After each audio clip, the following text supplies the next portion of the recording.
सर्वसामान्यांना न्याय मिळवून देणारे हक्काचे चॅनल DSP न्यूज नेटवर्क। संपूर्ण महाराष्ट्रातील बातम्यांसाठी चॅनलला लाईक करा, सबस्क्राइब करा आणि शेअर करा। सदर देखावा सादर केलेला आहे कोरेगाव, जिल्हा सातारा येथे राहणाऱ्या पद्मजा प्रशांत जाधव यांनी। या देखाव्याचं नाव आहे एकच शासन छत्रपती चौरंग, जय शिवाजी, जय भवानी, जय श्रीराम। 21व्या शतकामध्ये महाराष्ट्रामध्ये मुलींच्या संरक्षणाचा खूप मोठा प्रश्न उभा राहिलेला आहे। गेल्या काही महिन्यांमध्ये बऱ्याच घटना घडलेल्या आहेत, जसं की कोलकातामध्ये झालेल्या एका डॉक्टरवरची घटना असेल, तसेच निर्भया घटनेमध्ये तिच्या स्वप्नांचा एका दिवसामध्ये चुराडा केलेली गोष्ट, बदलापूरमधील छोट्या चिमुरड्यांवरती झालेला अत्याचार असेल, पुण्यातील 15 वर्षाच्या मुलीवरती दुर्गा टेकडी येथील लैंगिक अत्याचाराची घटना असेल, सातारा येथील लव जिहाद घटना, अशा अनेक घटना ज्यामुळे मुलींच्या संरक्षणाच्या बाबतीत खूप मोठा प्रश्न तसेच पालकांच्या मनामध्ये भीती निर्माण करून गेलेला आहे। शासनाकडून मिळणाऱ्या लाडकी बहीण योजनेपेक्षा जर वरील सर्व घटनांच्या आरोपींसाठी छत्रपती शिवाजी महाराजांच्या कठोर कायद्याची अंमलबजावणी केली तर पुन्हा कोणी असं वागण्याची हिंमत करणार नाही।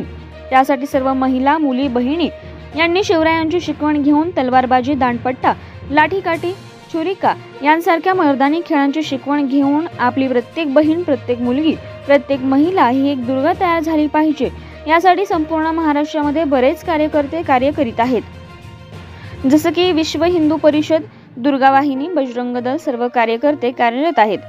तसेच स्त्रियांवरती होणाऱ्या अन्याय अत्याचारांवरती लक्ष वेधून घेण्यासाठी घरगुती गणरायासमोर देखावा सादर केलेला आहे।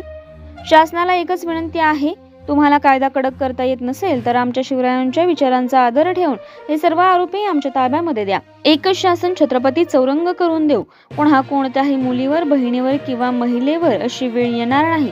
कोणताच पुरुष इतक्या खालच्या पातळीवरती जाण्याचा विचार करणार नाही। या देखाव्यातून आम्हा प्रत्येक स्त्री शक्तीला एक आवाहन करते की आम्ही प्रत्येक स्त्री एक दुर्गेचे रूप धारण करून असल्या गिधडांना एकदाच अद्दल घडवू। आमच्या जिजाऊंनी जशी शिवरायांना शिकवण दिली आहे त्याची आम्ही नक्कीच खबरदारी घेऊ आणि झाशीच्या राणीप्रमाणे इथून पुढे प्रत्येक स्त्री ही एक शिवकन्या असेल अशी खात्री बाळगू। जय श्रीराम, जय शिवराय असे मत पद्मजा जाधव यांनी DSP न्यूज नेटवर्कशी बोलताना मांडले आहे।